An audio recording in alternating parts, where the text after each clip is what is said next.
Hello students, welcome to our APS classes, and as all we know that this is our foundation course. And dear students, in our today's video we will discuss about the class 5th sample paper for subject Hindi that is to be held in March 2022, and this sample paper is recently issued by the HV Board of School Education धर्मशाला। तो प्यारे बच्चों, जैसे कि आपको पता है कि इससे पहले हमने क्लास 5th के इंग्लिश और एनवायरमेंटल स्टडीज़ के 2 सैम्पल पेपर जो है वो सॉल्व किए हैं। आज हम थर्ड सब्जेक्ट हिंदी सब्जेक्ट को जो है सैम्पल पेपर हिंदी सब्जेक्ट का उसको हम सॉल्व करेंगे, और सॉल्व करने के साथ साथ हम ये देखेंगे this is the class 5th Hindi sample paper that is recently issued by the HV Board of School Education Dharamshala. APS classes का एकमात्र लक्ष्य ये है कि बच्चों को किसी भी तरह की कोई भी परेशानी जो है बोर्ड के एग्जाम से संबंधित ना हो, इसलिए हम लोग पहले ही आपको जो एक सैम्पलिंग है पेपर की कि किस तरह से पेपर का जो है वो सैंपल रहेगा उसको हम सॉल्व करवा रहे हैं, ताकि बच्चे और उनके अभिभावक जो है वो किसी भी परेशानी से ना जूझे। तो बच्चे हम अब शुरू करते हैं। आपका पहला जो आपका ब्यौरा रहेगा पेपर को अटेम्प्ट करने का, तो इससे पहले वाली वीडियो में मैं आपको बता चुकी हूँ कि सबसे पहले आपको अपने से संबंधित जो भी ब्यौरा होगा वो आपको लिखना होगा। जिस स्कूल में आप पढ़ रहे हैं उस स्कूल का आप नाम लिखेंगे, विद्यार्थी का नाम, जो भी आपका नाम होगा वो आप वहां पर लिखेंगे। किस कक्षा में आप पढ़ते हैं, उदाहरण के तौर पर आप 5वीं कक्षा में पढ़ते हैं तो आप क्या लिखेंगे, 5वीं कक्षा। जो भी बच्चे आपका रोल नंबर होगा वो आपको वहां पर लिखना होगा। दिनांक, जिस तिथि पर भी आपका हिंदी विषय का पेपर होगा वो तिथि आपको वहां पर लिखनी होगी। समय जो रहेगा बच्चे आपको इस पेपर को करने का वो रहेगा 3 घंटे का। कुल अंक जो रहेंगे इस विषय के, हिंदी विषय के, वो रहेंगे आपके 50 अंक। अब हम शुरू करते हैं बच्चे अपना पहला प्रश्न। पहला प्रश्न है, नीचे लिखे गद्यांश को पढ़कर प्रश्नों के उत्तर लिखिए। आपको गद्यांश दिया होगा, उस गद्यांश को आपने अच्छी तरह से पढ़ना है, और पढ़ने के बाद उस गद्यांश से पूछे गए प्रश्नों के आपको सही सही उत्तर देने होंगे। अब हम गद्यांश पढ़ते हैं। सुबह का समय था, पहाड़ों के पीछे से सूरज झांक रहा था। 10 वर्ष का किशन घर से बाहर निकल आया। वह रोज इसी समय पर कर्नल दत्ता के फार्म हाउस पर जाता है। कर्नल दत्ता की पत्नी पढ़ाई में उसकी मदद करती है। फार्म से लगे सेबों के बाग में कीटनाशक दवा का छिड़काव हो रहा था और बहुत तड़के काम शुरू हो जाता था। तो ये जो गद्यांश है वो ये है कि सुबह का समय था, पहाड़ों के पीछे से सूरज झांक रहा था, 10 वर्ष का किशन घर से बाहर निकल आया, वह रोज इसी समय पर कर्नल दत्ता के फार्म हाउस पर जाता है। कर्नल दत्ता की पत्नी उसकी पढ़ाई में मदद करती है। फार्म से लगे सेबों के बाग में कीटनाशक दवा का छिड़काव हो रहा है और बहुत तड़के काम शुरू हो जाता था। तो सबसे पहले जो प्रश्न पूछा गया इस गद्यांश से बेटे वो है, पहाड़ों के पीछे से कौन झांक रहा था। तो पहाड़ों के पीछे से सूरज झांक रहा था। कौन झांक रहा था बेटे, सूरज झांक रहा था। सूरज झांक रहा था। दूसरा प्रश्न है बेटे आपका, दूसरा प्रश्न जो है आपका वो क्या है बेटे, वो है विशन किसके घर जाता था। विशन किसके घर जाता था, विशन कर्नल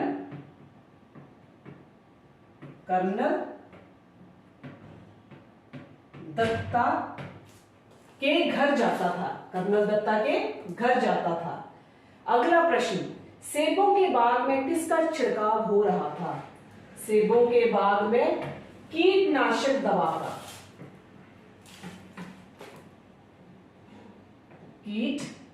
कीटनाशक दवा का छिड़काव हो रहा था। कीटनाशक दवा का छिड़काव हो रहा था। अगला प्रश्न है बेटे, सेबों के बाग में किसका छिड़काव हो रहा था?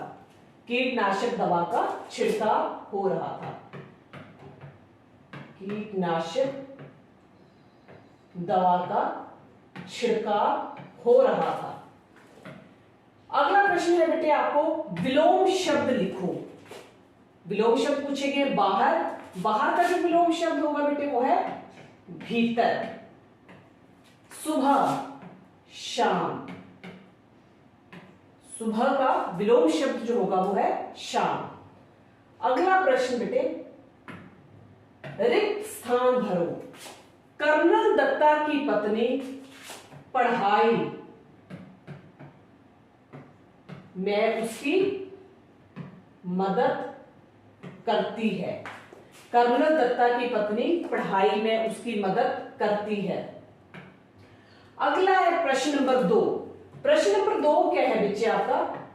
कोई 5 प्रश्न करने होंगे। प्रश्न नंबर 2 में हर एक प्रश्न के 2 अंक होंगे। कुल आपको 5 प्रश्न करने हैं। तो कुल मिलाकर प्रश्न नंबर 2 के जो आपके अंक रहेंगे बेटे वो रहेंगे आपके 10 अंक। पहला प्रश्न बच्चे, पहला प्रश्न जो है आपका, मंत्री ने अपने बेटे को शहर क्यों भेजा था? मंत्री ने अपने बेटे को शहर इसलिए भेजा था ताकि वह कुछ दुनियादारी सीख सके या समझ सके, इसलिए मंत्री ने अपने बेटे को शहर भेजा था। तो हम यहां लिख सकते हैं दुनियादारी सीखने के लिए। दुनियादारी सीखने के लिए।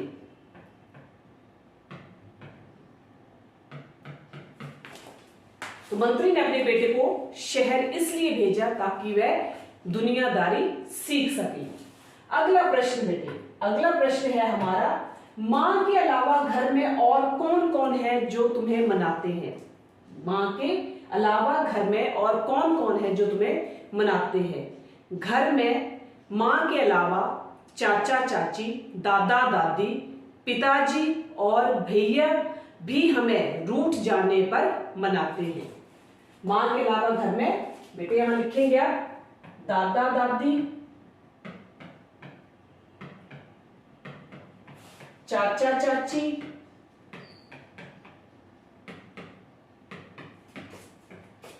पिताजी और भैया जी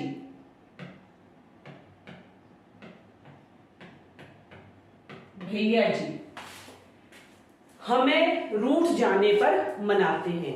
तो इस प्रश्न का उत्तर ये हुआ बेटे कि घर में मां के अलावा दादा दादी, चाचा चाची और पिताजी के साथ साथ भैया जी भी हमें रूठ जाने पर मनाते हैं। अगला प्रश्न है बेटे आपका, अकबर को पहरेदार की दखलंदाजी अच्छी क्यों नहीं लगी? अकबर को पहरेदार की दखलंदाजी अच्छी क्यों नहीं लगी? अकबर वेश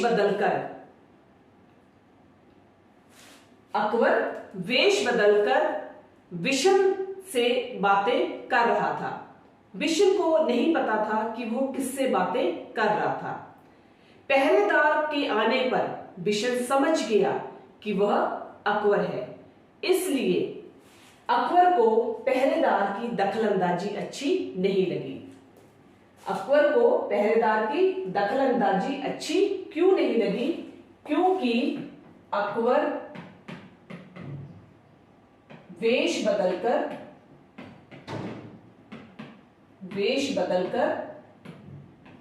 विषम से बातें कर रहा था।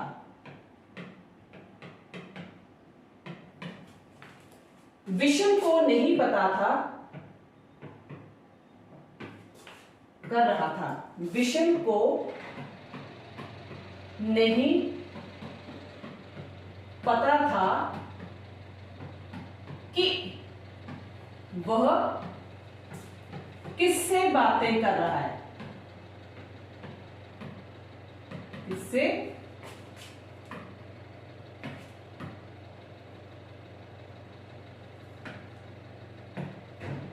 किससे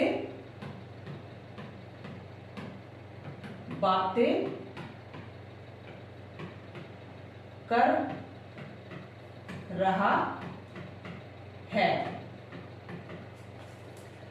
पहरेदार के आने पर बिशन समझ गया कि वह अकबर है, इसलिए अकबर को पहरेदार की दखलंदाजी अच्छी नहीं लगी। अगला प्रश्न बेटे हमारा, ईला की कशीदाकारी में खास बात क्या थी? ईला की कशीदाकारी में काठियावाड़ के अतिरिक्त बंगाल और लखनऊ की भी झलक रही थी या झलक दिखाई दे रही थी। तो इस वजह से ईला की कशीदाकारी की यह खास बात थी, क्योंकि उसमें काठियावाड़ के अतिरिक्त लखनऊ और बंगाल की भी झलक दिखाई दे रही थी। तो हम इसमें लिख सकते हैं काठियावाड़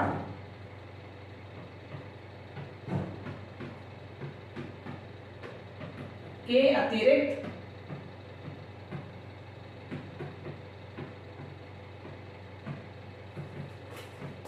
बंगाल और लखनऊ की झलक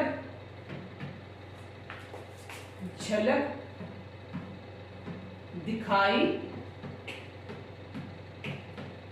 दे रही है।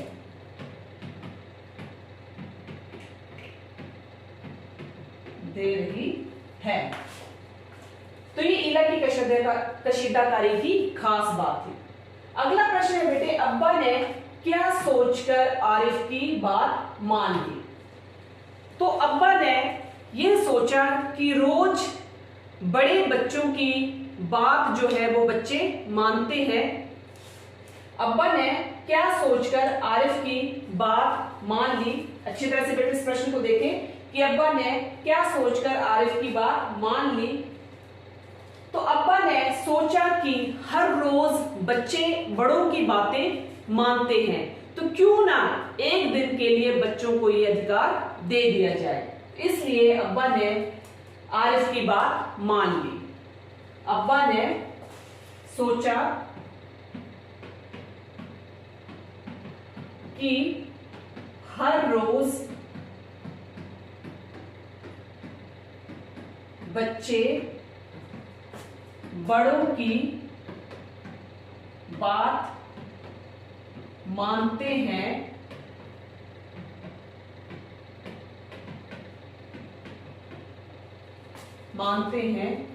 तो क्यों ना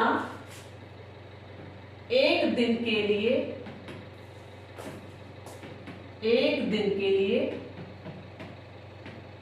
बच्चों को ये अधिकार दिया जाए। क्यों ना एक दिन के लिए बच्चों को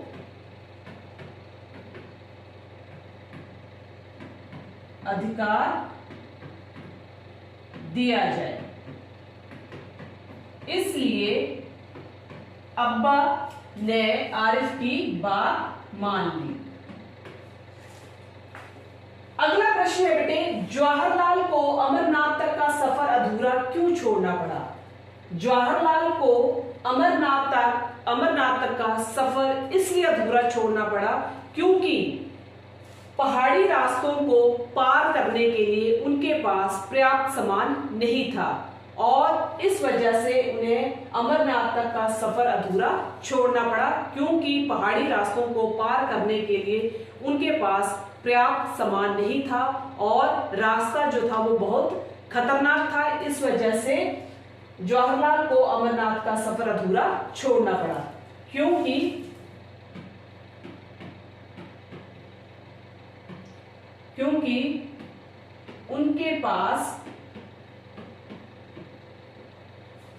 उनके पास पहाड़ी रास्तों को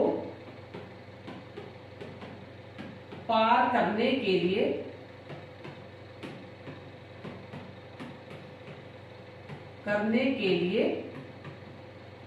पर्याप्त सामान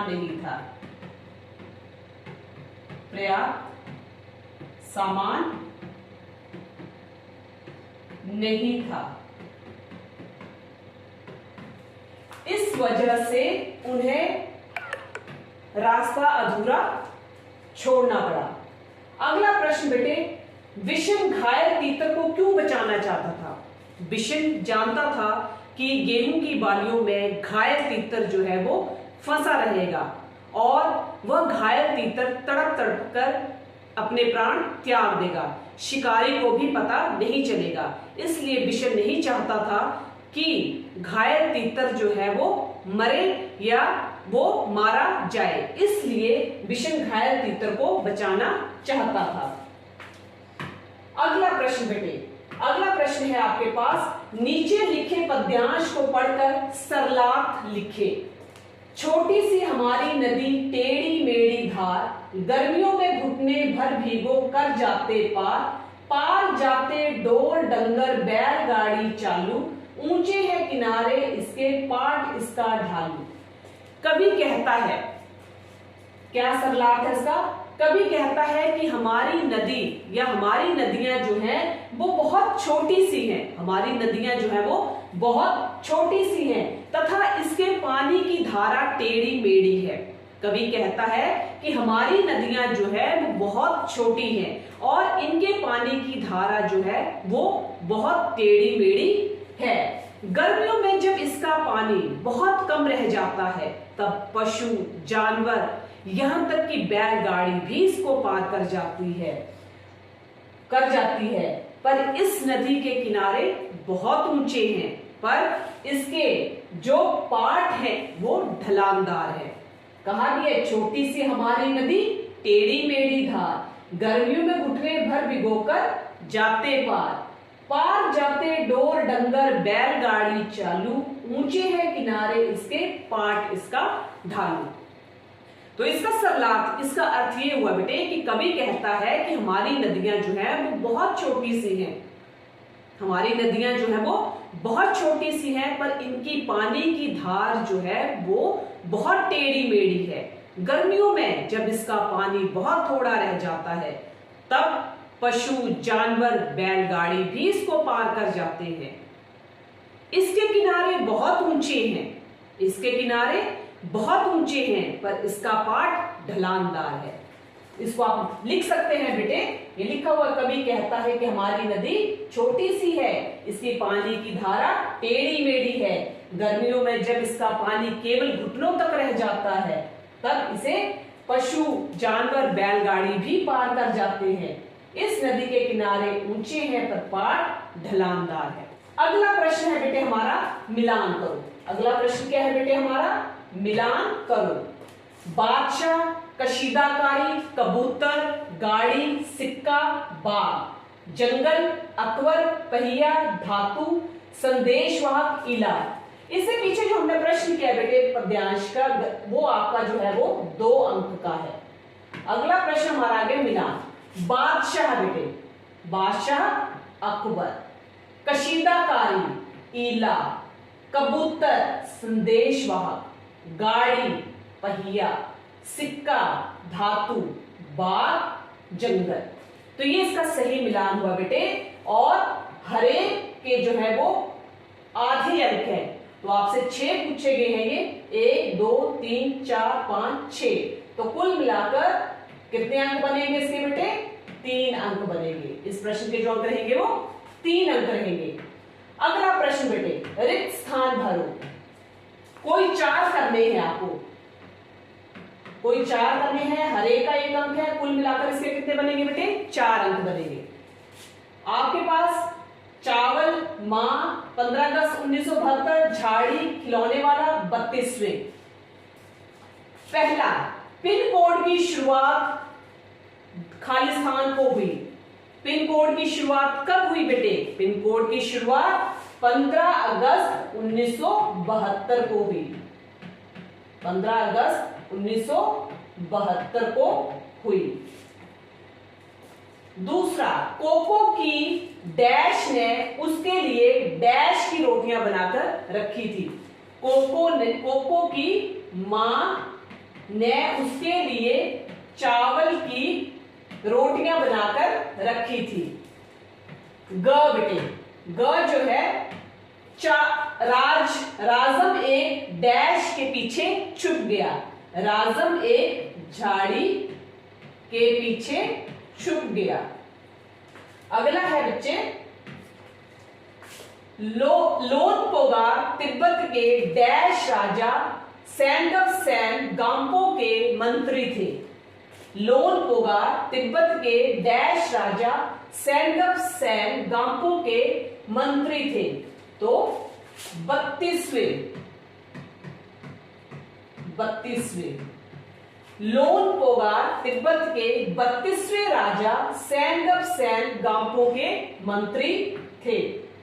अगला प्रश्न है बेटे, वह देखो मां आज डैश फिर से आया। वह देखो मां आज खिलौने वाला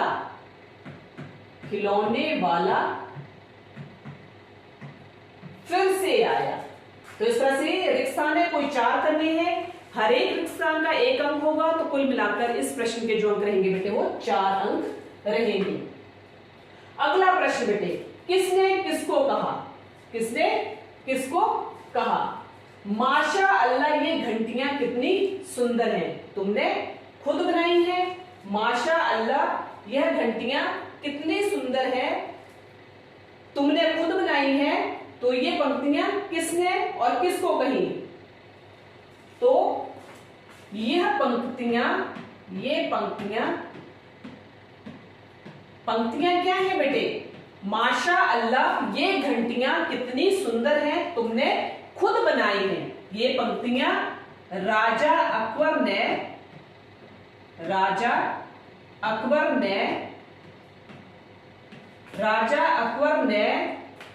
नक्काशीदार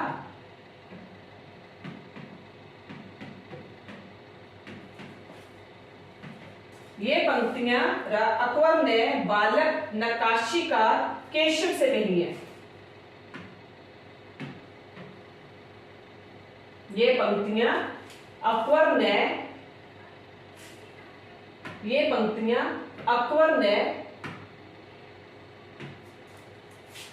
नक्काशीकार केशव से कही है।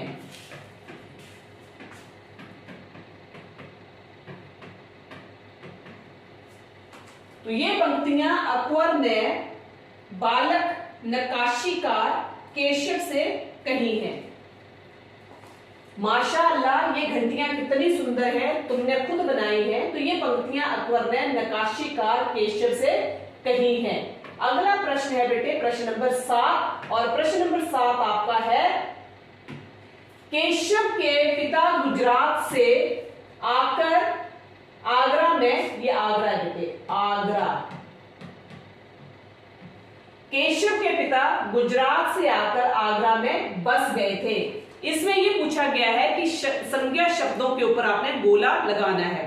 तो संज्ञा क्या होती है? सबसे पहले तो हमें ये समझना पड़ेगा बेटे कि इसमें संज्ञा होती क्या है। तो जो शब्द किसी वस्तु, जाति, नाम, जगह का बोध करवाएं उसे हम क्या कहते हैं? संज्ञा कहते हैं। तो यहां पर जो बेटे नाम है, केशव नाम है, ठीक है। केशव क्या है बेटे? नाम है। गुजरात जगह है, आगरा भी जगह है। तो केशव संज्ञा शब्द है क्योंकि वह एक नाम का बोध करवा रही है। गुजरात जगह का नाम है, वो भी संज्ञा है क्योंकि संज्ञा शब्द जाति, नाम, वस्तु, जगह का बोध करवाती है। तो उसे हम क्या कहते हैं? संज्ञा कहते हैं। आगरा भी क्या है? जगह है, तो ये भी क्या है? संज्ञा है। तो यहां पर ये जो है वो संज्ञा है क्योंकि इसमें हमें संज्ञा शब्दों पर गोला लगाना है। अगला प्रश्न बेटे, वचन बदलो। कोई 3 करने हैं, हर एक के आधा अंक रहेगा, 4 करने हैं, तो कुल मिलाकर ये कितने रहेंगे? 6 अंक। पुस्तक, पुस्तकें, घंटी, घंटियां, टोली, टोलियां, कहानी, कहानियां। ये वचन बदलो हो गए बेटे, कोई 3 करने हैं आपने। अगला है लिंग बदलो, ये भी कोई 3 करने हैं। अध्यापक, अध्यापिका, राजा, रानी, माता, पिता, चूहा, चूहिया। बेटे विलोम शब्द, अगला क्या है आपका विलोम शब्द है। विलोम शब्द में कोई 3 कण है, कठिन, सरल, सफलता, असफलता, मैदान, पहाड़, आकाश, पाताल।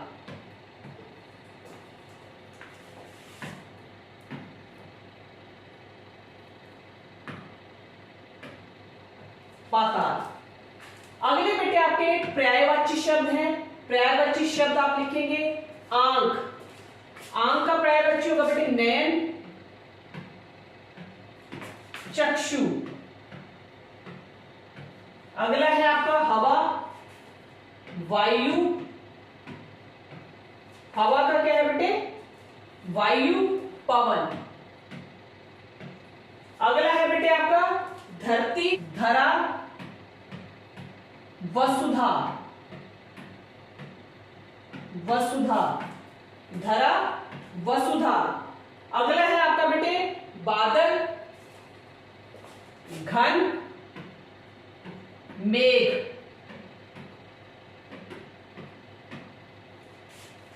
तो ये आपके पर्यायवाची शब्द है, कोई 3 करने हैं, आंख, नयन, चक्षु, हवा।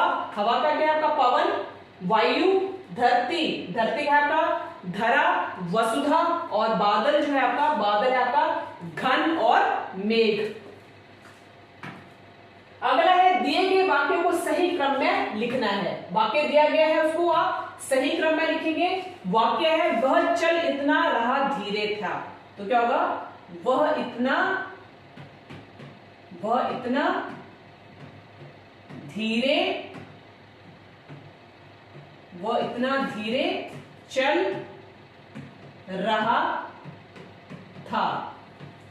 वह इतना धीरे चल रहा था।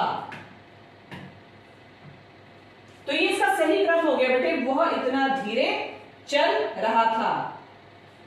अगला है मेरे घर था श्याम आया। मेरे घर था श्याम आया। श्याम मेरे घर आया था। श्याम मेरे घर आया था। तो उसको बेटे आप नोट कर सकते हैं सही क्रम। वह इतना धीरे चल रहा था, मेरे घर था श्याम आया। श्याम मेरे घर आया था। अगला प्रश्न बेटे, अगला प्रश्न है आपका शब्दों को शुद्ध करके लिखना है। पहला शब्द है आपका हैरान, कोई 4 करने हैं, हैरान। शिक्षा, शिक्षा। अगला क्या है बेटे स्वागत। अगला जो है आपका वो है आपका कठिन। नमस्ते। तो ये आपने शुद्ध करके लिख दिए, तो बेटे इनको आप नोट कर लें। अगला है आपका प्रश्न मुहावरों का अर्थ लिखकर वाक्यों में प्रयोग करें। पहला मुहावरा है आपका आंखों का तारा। आंखों का तारा बहुत प्यारा। मुहावरों का अर्थ लिखकर उनका वाक्य में प्रयोग करना है। बहुत प्यारा, राम अपनी मां का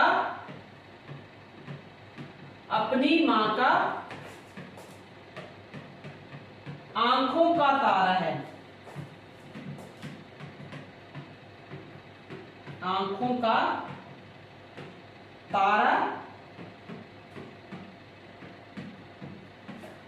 आंखों का तारा है। अगला जो आपका मुहावरा बेटे पेट में चूहे कूदना। पेट में चूहे कूदना तो भूख लगना।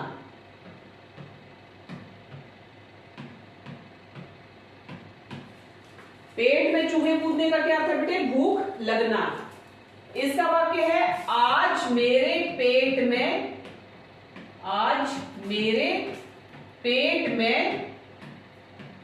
चूहे कूद रहे हैं। चूहे कूद रहे हैं। चूहे, ये वाक्य बन गया आपका चूहे। बहुत प्यारा, आंखों का तारा। अगला वाक्य क्या है बेटे? 9 2 11 होना। 9 2 11 होना। 9 2 11 होना मतलब भाग जाना। भाग जाना। तो इसका वाक्य क्या बनेगा बेटे? चोर पुलिस को देखकर 9 2 11 हो गया। अगला प्रश्न है बेटे आपका, निम्नलिखित प्रश्नों के सही उत्तर चुनकर लिखो। पहला है आपका, राम किस कथा का प्रसिद्ध पात्र है? महाभारत, रामायण, शिव पुराण। तो बेटे राम जो है वो महाभारत का भी पात्र नहीं है, शिव पुराण का भी पात्र नहीं है, बल्कि महाभारत जो राम जो है वो रामायण का प्रसिद्ध पात्र है। तो ये सही उत्तर है रामायण। राम जो है वो रामायण कथा का प्रसिद्ध पात्र है। अगला प्रश्न है बेटे, धोती किस रंग की थी? काली, सफेद, बादामी। तो धोती जो थी वो सफेद रंग की थी। धोती किस रंग की थी? सफेद रंग की थी। हर एक प्रश्न का आधा नंबर है। 4 प्रश्न पूछे गए हैं, तो ये जो प्रश्न रहेगा आपका 2 अंक का रहेगा। अगला प्रश्न है बेटे आपका, पिन कोड कितने अंकों का होता है? 5, 6, 7। तो पिन कोड जो है बेटे वो ना तो 5 अंकों का होता है, ना 7 अंकों का होता है, बल्कि पिन कोड जो है वो 6 अंकों का होता है। 6 अंकों का। अगला प्रश्न बेटे, जवाहरलाल कहां घूमने गया था? जवाहरलाल कहां घूमने गया था? हिमाचल, पंजाब, कश्मीर। तो जवाहरलाल कश्मीर घूमने गया था। कहां घूमने गया था बेटे? कश्मीर घूमने गया था। अगला प्रश्न नंबर 11, अपने मुख्य अध्यापक जी को भाई की शादी में शामिल होने के लिए 2 दिन का अवकाश लेने हेतु प्रार्थना पत्र लिखो। या अपने मुख्य अध्यापक जी को बीमारी के कारण 2 दिन का अवकाश लेने के लिए प्रार्थना पत्र लिखो। यह प्रश्न रहेगा आपका 6 अंक का। 2 एक आपको प्रार्थना पत्र दिया जाएगा और बीमारी के लिए, और दूसरा आपका प्रार्थना पत्र जो होगा वो होगा आपका शादी में शामिल होने के लिए 2 दिन का अवकाश लेने के लिए प्रार्थना पत्र। तो 2 आपके पास प्रार्थना पत्र दिए जाएंगे बेटे, दोनों में से आपको कोई एक लिखना होगा। तो जब आप प्रार्थना पत्र लिखते हैं सबसे पहले आप लिखेंगे सेवा में मुख्य अध्यापक जी, ठीक है, जिस स्कूल में आप पढ़ते होंगे स्कूल का नाम, जिस जगह पर आप रहते होंगे उस जगह का पता लिखेंगे। उसके बाद आप क्या लिखेंगे बेटे? महोदया, सविनय निवेदन ये है कि मेरे बड़े भाई का विवाह आगामी सप्ताह 10 तारीख को होने जा रहा है और मेरा उस विवाह में शामिल होना बहुत जरूरी है। मेरे घर के और भी सदस्य जो है वो उस विवाह में जा रहे हैं, तो मेरा घर पर अकेला रह पाना मुश्किल है या कठिन है। तो इसलिए मैं प्रार्थना करता हूं कि मुझे 2 दिन का अवकाश देने की कृपा करें। आपकी अति कृपा होगी। धन्यवाद। आपका आज्ञाकारी शिष्य, लड़की होगी तो आज्ञाकारिणी शिष्य, ठीक है। आपका नाम, कक्षा, अपना रोल नंबर और जिस दिनांक को आपका प्रार्थना पत्र आप विद्यालय में देंगे उस दिन की जो आप तिथि वहां पर लिखेंगे। अगला जो रहेगा बेटे, अगर आप दूसरा प्रार्थना पत्र लिखते हैं तो उसमें भी यही है कि आपका सेवामान मुख्य अध्यापक या मुख्य अध्यापिका जी जिस स्कूल में आप पढ़ते होंगे, जहां पर आप रहते हैं उस जगह का पता। मान्यवर, निवेदन ये है कि मुझे स्कूल से घर जाते ही तेज बुखार हो गया है, इसलिए मैं स्कूल में उपस्थित नहीं हो सकता हूं या हो सकती हूं। कृपा करके मुझे 2 दिन का अवकाश देने की कृपा करें। जिस दिन का आपको अवकाश चाहिए होगा उस दिन की आप वहां पर तिथि लिखेंगे। इसलिए मुझे 2 दिन का अवकाश देने की कृपा करें। आपकी बहुत मेहरबानी होगी। धन्यवाद। आपका आज्ञाकारी शिष्य या आपकी आज्ञाकारिणी शिष्य, जो आपका नाम होगा, कक्षा, दिनांक, इस तरह से आपका जो होगा वो दूसरा प्रार्थना पत्र रहेगा। लिखा गया है, निवेदन ये है कि मुझे स्कूल से घर पहुंचते ही तेज बुखार हो गया था। डॉक्टर ने दवा के साथ साथ मुझे 2 दिन का आराम करने को कहा है, इसलिए मैं स्कूल में उपस्थित नहीं हो सकता हूँ या हो सकती हूँ। आप मुझे 2 दिन का अवकाश देने की कृपा करें। आपकी बहुत मेहरबानी होगी या मैं आपका धन्यवादी रहूंगा या धन्यवादी रहूंगी।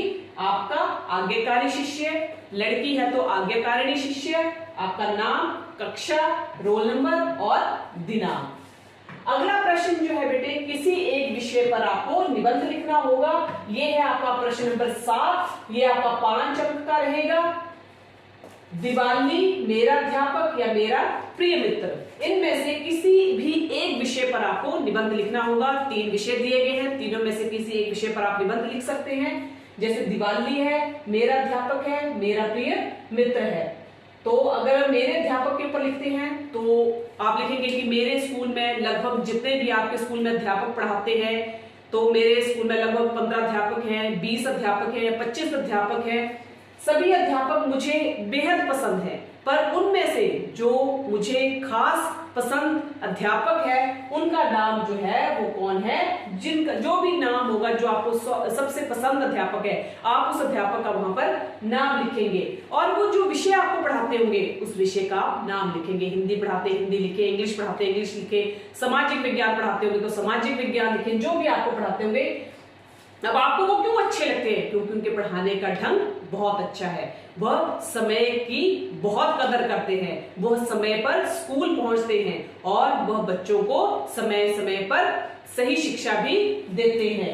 उन्हें हिंदी विषय में जो भी है, अगर हिंदी पढ़ाते हैं तो उन्होंने हिंदी विषय में क्या कर रखा है उस आप का नाम दे देंगे, चाहे उन्होंने MA बीएड किया है, अगर साइंस के हैं तो MSc बीएड जो भी किया होगा वो आप वहां पर लिखें। वे सभी विद्यार्थियों, अब वो क्यों अच्छे लगते हैं? क्योंकि वह सभी विद्यार्थियों से बहुत प्यार करते हैं और वह हमें पाठ को भी बहुत अच्छी तरह से समझाते हैं, इसलिए वो आपके क्या है, प्रिय अध्यापक हैं। वह एक उच्च विचारों वाले या नम्र स्वभाव के व्यक्ति हैं, इस वजह से वो मेरे प्रिय अध्यापक हैं। वे हमेशा सादगी में रहना पसंद करते हैं, वह हमेशा सादगी में रहना पसंद करते हैं और वह बच्चों को भी, वह खुद सादगी में रहना पसंद करते हैं, तो इसलिए वो बच्चों को भी हमेशा सादा जीवन जीने की प्रेरणा देते हैं। वो क्यों देते हैं सादा जीवन जीने की प्रेरणा? क्योंकि वह खुद भी एक सादा जीवन जो है वो व्यतीत करते हैं। वह हमेशा सत्य बोलते हैं, वो विद्यार्थियों को भी सत्य बोलने की क्या करते हैं, प्रेरणा देते हैं। और वह सदा मुस्कुराकर ही बात करते हैं, वह सदा समय पर स्कूल आते हैं और विद्यार्थियों को भी सदा समय पर स्कूल आने की प्रेरणा देते हैं। क्यों? वह कभी भी गुस्सा नहीं होते हैं और वह हमेशा सदा हर बच्चे से वो प्यार से बात करते हैं। वह कमजोर और गरीब बच्चों की भी सहायता करते हैं, क्योंकि स्कूल में पढ़ने वाले सभी बच्चे जो होते हैं वो एक जैसे नहीं होते हैं, कुछ अमीर होते हैं, कुछ गरीब होते हैं, तो वो गरीब बच्चों को भी पढ़ाने में बहुत मदद करते हैं या बहुत सहायता करते हैं। वह सदैव बच्चों के हित में ध्यान रखते हैं। वह अपने समय के जो भी है, जिस खेल को भी वो पसंद करते होंगे तो उस समय के वो सर्वश्रेष्ठ जो भी है वो खिलाड़ी रहे होंगे। वह पढ़ाई के साथ साथ हमें खेलों में भी भाग लेने की प्रेरणा देते हैं, क्योंकि बच्चे का जो विकास है वो तभी होता है जब पढ़ाई के साथ साथ उसको खेलों में भी क्या किया जाए, उसका रुझान किया जाए। तो वो पढ़ाई के साथ साथ हमें खेलों में भी खेलने की जो है वो शिक्षा देते हैं या खेलों में रुचि पैदा करते हैं। तो इसलिए मुझे अपने अध्यापक पर क्या है, गर्व है। सभी विद्यार्थी उनका सम्मान करते हैं क्योंकि वो सही शिक्षा देते हैं, इसलिए सभी विद्यार्थी उनका क्या करते हैं, सम्मान करते हैं। वे हमारे सर्वप्रिय या सर्वश्रेष्ठ अध्यापक हैं, हमें उन पर गर्व है और भगवान करे कि उनकी आयु जो है वो बहुत लंबी हो। तो इस तरह से बेटे आप बनाकर अपने प्रिय अध्यापक के ऊपर क्या कर सकते हैं, आप कुछ लाइनें लिख सकते हैं, क्योंकि निबंध जो लिखना है वो 3 विषयों पर आपको दिया जाएगा, पर उनमें से किसी एक विषय पर आपको निबंध लिखना होगा। उदाहरण के तौर पर मैंने आपको मेरे प्रिय अध्यापक के ऊपर दिया, क्योंकि अगर आपका प्रिय अध्यापक होगा तो उसके आपको गुण जो होंगे वो वहां पर लिखने होंगे, और उन गुणों के आधार पर ही वो अध्यापक जो होगा आपका प्रिय अध्यापक होगा। तो इसको आप नोट कर सकते हैं, लिख सकते हैं बेटे। इस तरह से आपके हिंदी विषय के जो प्रश्न रहेंगे बेटे, वो कितने प्रश्न रहेंगे, वो आपके 12 प्रश्न रहेंगे। 12 प्रश्न आपको क्या करने हैं, पूरे करने हैं, और कुल मिलाकर 12 प्रश्नों के जो अंक रहेंगे वो 50 अंक रहेंगे। समय जो दिया जाएगा हिंदी विषय को करने के लिए बेटे, वो आपको 3 घंटे का दिया जाएगा। 3 घंटे में आपको 12 प्रश्न जो होंगे वो पूरे करने होंगे। हर प्रश्न के कितने कितने अंक रहेंगे वो मैंने आपको सब कुछ बता दिया है। तो इस तरह से बेटे आप, मुझे उम्मीद है कि आज का जो हमने हिंदी विषय का पेपर हल किया है, इससे आपको पेपर में किसी भी तरह की कोई परेशानी नहीं आएगी, और आई होप कि इस समय तक सभी स्टूडेंट जो होंगे वो अपने पेपर का पैटर्न जो है वो बहुत अच्छी तरह समझ गए होंगे कि किस तरह से हमारे पेपर का स्टाइल जो है वो हिमाचल बोर्ड की तरफ से आएगा। तो जितना भी मैंने सॉल्व करवाया बेटे, उसको आप अपनी नोटबुक्स में नोट कर लें। So once again good night to all the students.